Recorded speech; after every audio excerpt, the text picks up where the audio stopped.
ನನ್ನ first YouTube channel ದೇವರಿಂದನೇ start ಆಗ್ಬೇಕು ಅಂದ್ಕೊಂಡಿದ್ದೆ. ಅದಕ್ಕೆ ಮನೆಯಲ್ಲಿ ಪೂಜೆ ಮಾಡಿಬಿಟ್ಟು ಶಿವ ಟೆಂಪಲ್ಗೆ ಹೋಗೋಣ ಅಂತ ರೆಡಿ ಆಗ್ತಾಯಿದ್ದೆ. ನಿಜವಾಗ್ಲೂ ನಾನು ಅಂದ್ಕೊಂಡಿದ್ದೆ ಅಷ್ಟೇ, ನಾನು ಯೂಟ್ಯೂಬ್ ಚಾನಲ್ ಓಪನ್ ಮಾಡ್ತೀನಿ ಅಂತ ಅಂದ್ಕೊಂಡೇ ಇಲ್ಲ. ನನ್ನಿಂದ ಅಸಾಧ್ಯ ಅಂತ ಅಂದ್ಕೊಂಡಿದ್ದೆ. ನಿಜವಾಗ್ಲೂ ನಂಗೆ ತುಂಬ ಖುಷಿ ಆಗ್ತಾಯಿದೆ.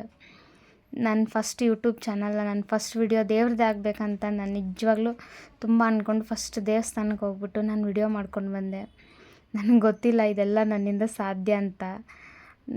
ದೇವ್ರ ಹತ್ರ ಕೇಳ್ಕೊಳ್ಳೋಣ ಅಂತ ಫಸ್ಟ್ ಶಿವ ಟೆಂಪಲ್ಗೆ ಹೋದೆ. ನಾನು ಯಾವತ್ತೂ ಬಿಲ್ವಾರ್ಚನೆ ಮಾಡಿಸೇ ಇಲ್ಲ. ಫಸ್ಟ್ ಟೈಮ್ ನಾನು ಬಿಲ್ಪತ್ರೆ ತೊಗೊಂಡೋಗಿ ಶಿವನಿಗೆ ಕೊಟ್ಟು ನನ್ನ ಹೆಸ್ರಲ್ಲಿ ನಾನು ಅರ್ಚನೆ ಮಾಡಿಸ್ಕೊಂಡೆ. ಫಸ್ಟ್ ಟೈಮ್ ಇದೆಲ್ಲ ನನ್ನಿಂದ ಸಾಧ್ಯನಾ ಅಂತ ನಾನು ಅಂದ್ಕೊಂಡೇ ಇರಲಿಲ್ಲ. ಬಿಲ್ವಾರ್ಚನೆ ಮಾಡಿಸಿ ಸ್ವಲ್ಪ ಹೊತ್ತು ಕೂತ್ಕೊಂಡು ಬಂದೆ. ನನ್ನಿಂದ ಸಾಧ್ಯ ಆಗುತ್ತೆ ಅಂತ ನನಗೆ ಗೊತ್ತಾಯಿತು. ಸೆಕೆಂಡು ಆಂಜನೇಯ ಟೆಂಪಲ್ಗೆ ಹೋದೆ. ನನಗೆ ತುಂಬ ಇಷ್ಟ ಆಗಿರೋ ಆಂಜನೇಯ, ರಾಮ, ಶಿವ ಎಲ್ಲ ನನ್ನ ಆಶೀರ್ವಾದ ಇದೆ ಅಂದ್ಕೊಂಡಿದ್ದೀನಿ. ನೀವೆಲ್ಲ ಪ್ರೀತಿ ತೋರಿಸಿ ನನಗೆ ಸಬ್ಸ್ಕ್ರೈಬ್ ಮಾಡಿ. ಏನು ಹೇಳೋದು ಗೊತ್ತಾಗ್ತಾ ಇಲ್ಲ ನಿಜವಾಗ್ಲೂ.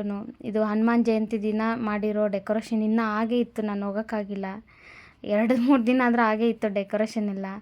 ನಿಜವಾಗ್ಲೂ ಇದನ್ನೆಲ್ಲ ಫ್ರೀಯಾಗಿ ಹೋಗಿ ಆರಾಮಾಗಿ ಹೋಗಿ ಅರ್ಚನೆ ಮಾಡಿಸ್ಕೊಂಡು ದೇವಸ್ಥಾನದಲ್ಲಿ ಸ್ವಲ್ಪ ಹೊತ್ತು ಕುತ್ಕೊಂಡು ನಂಗೆ ಧೈರ್ಯ ತೊಗೊಂಡು ಎಲ್ಲ ಆಂಜನೇಯನ ಆಶೀರ್ವಾದ ಎಲ್ಲ ನಂಗೆ ಶೇರ್ ಮಾಡಿ, ಸಬ್ಸ್ಕ್ರೈಬ್ ಮಾಡಿ.